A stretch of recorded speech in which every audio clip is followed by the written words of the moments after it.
it's fine. Just sit still. So I decided it was a super good idea to get off my medication. It's always a good idea. Recommend it to everybody if you're on it. Psychotropic. And so things were good for a while, then they weren't so good. And so for Will's 30th birthday, we decided to go on a camping canoe trip, which he has done before with his fellow Marines, and had a lovely time.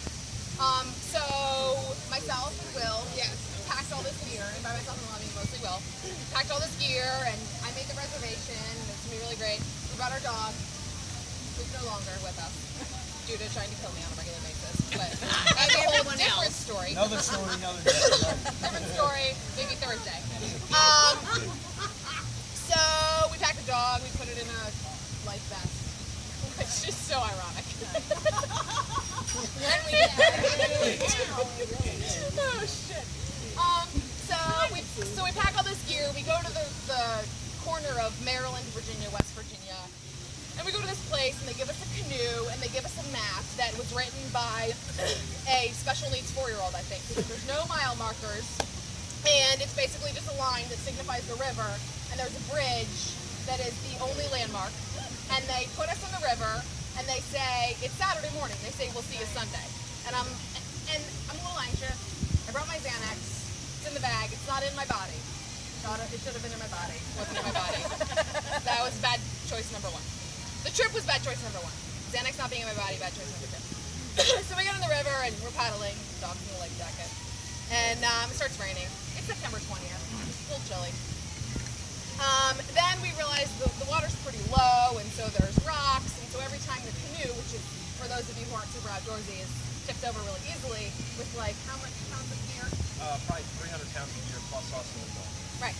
So every time we like go over one of these rocks, I'm in the front navigating, I don't have my glasses on, and I'm like, I think it's a rock, it's probably not a rock. You're in the front navigating without glasses? Well, there's half the problem right there. There's a lot of bad choices. Just follow it up. Keep up. Keep up. Try.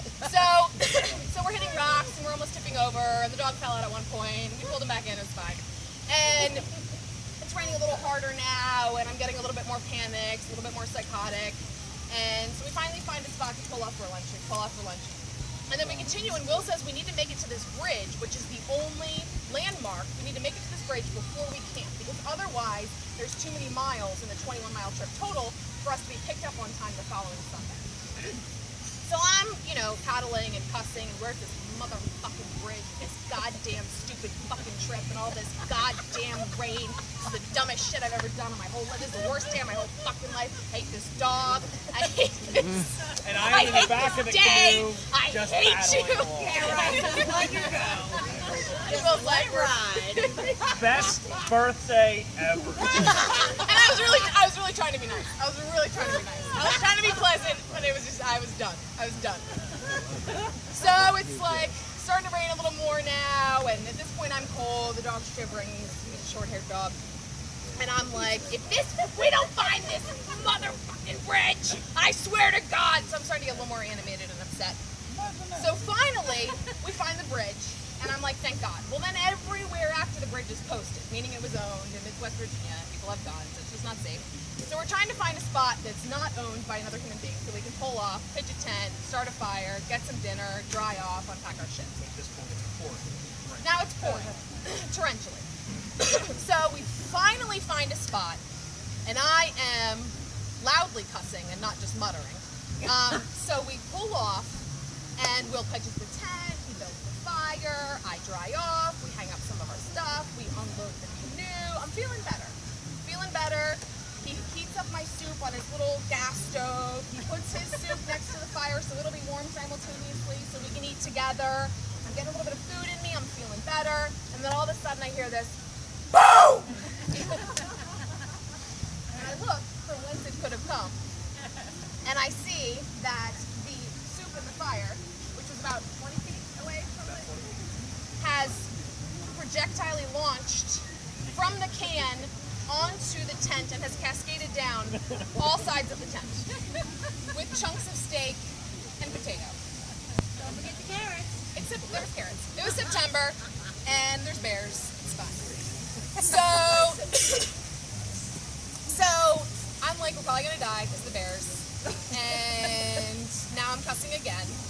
And Now you know how I feel, Katie. Yeah, really. We're on that one, Ted. Hold on, that's me. yeah. Proceed on this. So then it started. Then the skies opened up. Yes. And it rained harder than I've ever seen it rain before. So Will and I get into the tent that's soaked in steak with the dog How'd it smell? and steakish. It smelled steakish. And decided it was a really safe spot for the bears, like super safe. We were going to do a really good job. And so then as I'm laying there and I'm getting colder, there's a drip and a drip and a drip and water starts dripping into the tent. And I said, I'm done. I'm done. We're calling somebody. It's over. I'm done. So Will's like, there's no road. We can't even, where are we going to tell somebody to pick us up? There's no, we're in a river. We're on some random land that nobody owns. And I don't even know what state we're in. It could be Virginia, Maryland, or West Virginia. And I'm like, all right, well, and this is really funny. I'm like, I'm going to call my mom. And she's the solution to all the problems. So and I think he was thinking what you're all thinking. Why was she going to call her mom? But like she worked at REI, so like she knows stuff about Oh, stuff. yeah. Right? That item is $19.99. So I called her. Thank God she didn't pick up because I don't know that she would have had a solution. So I'm like, I'm going to call Randy, right? Because Randy has a... That's a good idea. Randy had a Jeep, and so I knew that he could get us and stuff. And you talk about kayaking. Right, yeah, he's outdoorsy and he's good at stuff. Yeah. So Will's trying to figure out where we are in order to tell Randy to come and get us. And so he sees that there's like a service road near to where this bridge is, where the river is. Now we would have to cross the river to get over there to get to the service road. But so he tells Randy, and Randy immediately, being the genuinely good human being that he is, left Annapolis to come. Well, hold on. We gotta back up. Randy, well, he hadn't left yet. Randy asked, okay, go ahead. So when Will was trying to figure out where we were, to tell him, he saw that we were on Bear Den Mountain. That is where we're camping. We were camping on Bear Den Mountain. Bear Den. B-E-A-R, den. Like the den for the bears. On the mountain with the bears. With During steak all over hibernation. the roof of Right, the tent. with tent. So I get Randy on the phone and he's like, what do you want me to do? Do you want me to come get you? And I'm like looking at him and he's like, I don't, and as he's deciding, in the moment, we hear a crunch and a growl and Will's like, tell him to fucking come get us. Man, hurry up. So I'm like, it's a go. So what we had to do was in the pouring rain, as the sun is setting and it's basically dusk, get all the shit back in the canoe, head across the river. So now it's pouring hard, so the river's moving faster, but it's still shallow. There's lots of rocks. We definitely can't see the rocks now because of how dark it is. And I am hysterical. So he's like trying to pack stuff up, and I'm like, get everything in the fucking canoe! And he's like, let me make sure I didn't leave my flashlight and I'm like, I don't fucking care. You're not buying the fucking new one. I'm gonna tell you, my daughter-in-law needs to like tame her language. I don't usually talk like this around you, but this is how I talk all the time. So, this is an emotional story. So we get everything, I'm sure we left some stuff, but we get everything in the canoe and we're heading across the river and I'm like imagining our imminent death any moment. So we get across the river, we get out of the canoe and the water's like this deep and we look up and it's 25 feet vertical. There's no bank. Like there's no part of the river where you can get out of the river in case there's lightning so that you won't, be attached to the water. Yeah. It's just river and vertical 25 feet. And I left the building. Like I was done. I was done. I was in hysterics. I was hyperventilating. I was like, I mean, done. And I'm like pulling the canoe and the dog's like falling over and Will grabbed me and he like shook the shit out of me. He was like, get it together. And later he's like, did I bruise you? And I'm like, I don't even know what happened. I was black as fuck.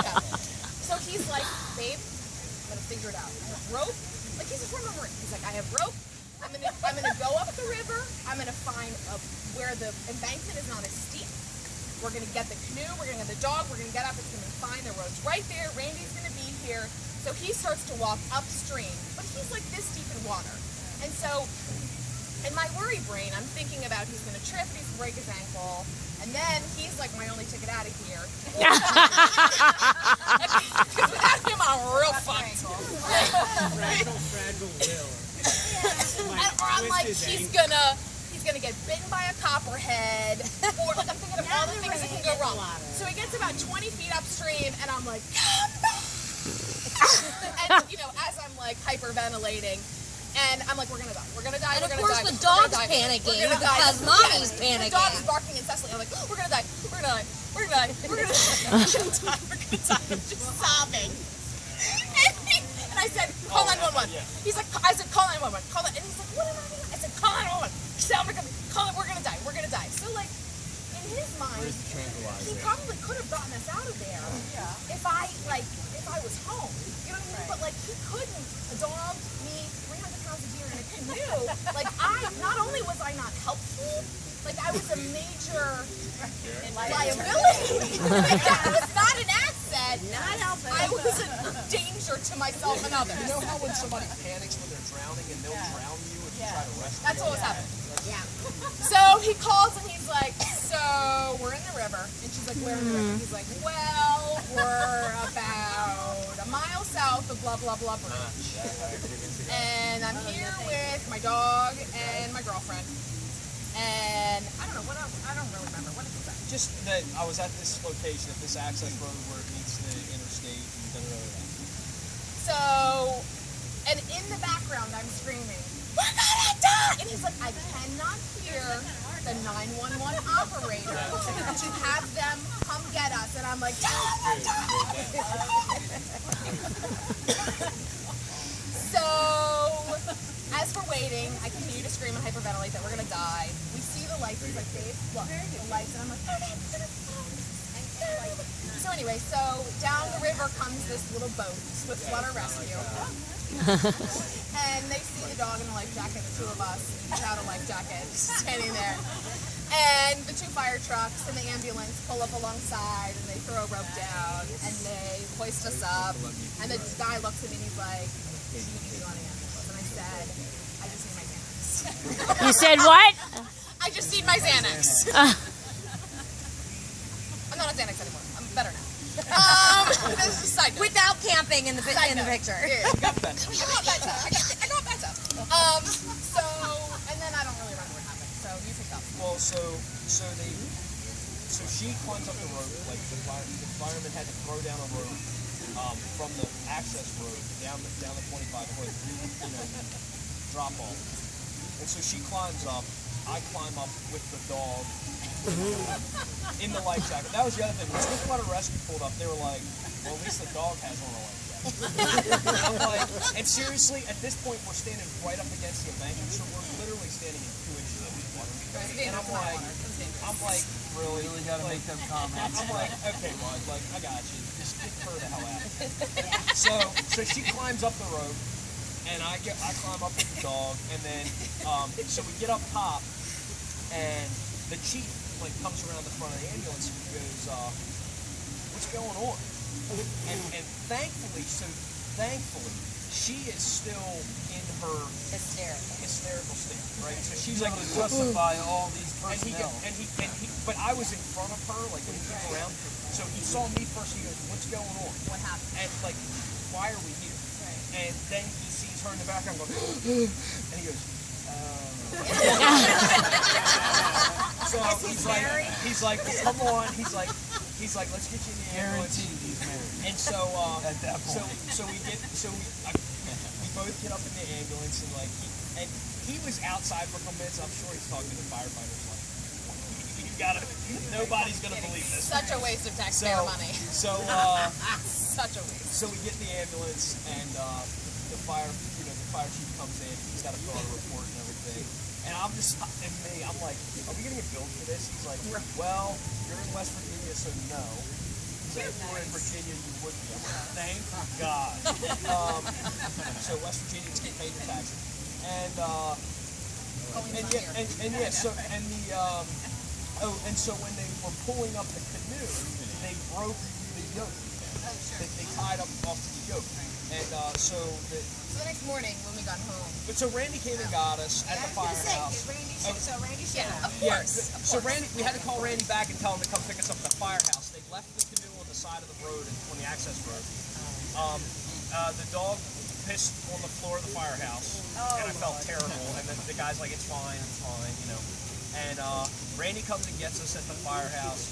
We go back to get the canoe at the river. And I was in the back seat, and I thought that the actual Jeep, Randy's Jeep, was gonna fall into the river. She was sitting in the back seat. Looney Tunes. I was fucking Not the Looney seat. Tunes. The seat was. So the seat was off. The back seat. Randy always has the back seats all flat. So I'm, like, she's not sitting in even. the back. Yeah, she's just laying on the floor, like in a ball. And like so, Randy and I get out. We got to load off all the gear in the back of the Jeep, and then put the canoe up on the top. And we drive back to the outfitter and just drop the canoe, put all our gear in, and we roll. I think we bought Randy. We stopped and got Randy dinner at McDonald's. We're not that fancy. It was like, at this point it's like 1 o'clock in the morning. So the next day, then Katie has to call the outfitters and explain, hey, you don't need to come pick us up. Right. And I said, and she's like, well, what happened? And I said, well, there was soup, and it was on the tent, and there was bears, and I had a mental breakdown, and there was swift water rescue, and then there was and so she's like, well, and I said, and we broke your canoe, what do we owe you? And so she's like, well, let me go talk to my manager, I'll call you back. So she called me back, and she's like, you don't owe us anything. I'm so sorry about your life. Please stay in Maryland. Don't come back again. Don't go and do any outdoor activity. Stay inside. You're no longer allowed to Recommend cross your the friends ferry to never come ever. back. You can't even drive through. And so, Somebody proposed to you? no. And so, I said, I would spend the rest of my life with you because you are the woman of my dreams. so Katie has been very firm in that she will never go camping No, I'm again. done. How about like, Will, no, would done. you ever consider taking Katie camping? Well, and that's the real part. Well, Why would he even ask? So as a follow-up, Well, now I'm properly medicated, so I'm as a far more on my follow-up, list. through That's the good news. through a string of events, right? I was looking at stuff for four-wheelers, and I came across these. Now they're making two-seater four-wheelers, like that are designed for 2 people, and these people are taking them on these 800-mile trail rides, and they're sleeping overnight in like groups and stuff. And so I like, hey babe, like there's this 800-mile, like what do you think? And she's like, are you out of your freaking mind? Okay. Well, a little marriage advice. If you ever want to take her camping again, it's going to be called a cabin. Just saying. or we could just stay home. You arrived in the car. You arrive in a car, you sleep in a cabin. Well, I think the only Which camping we're one's gonna be south? doing is like in our Black and- backyard. Or like a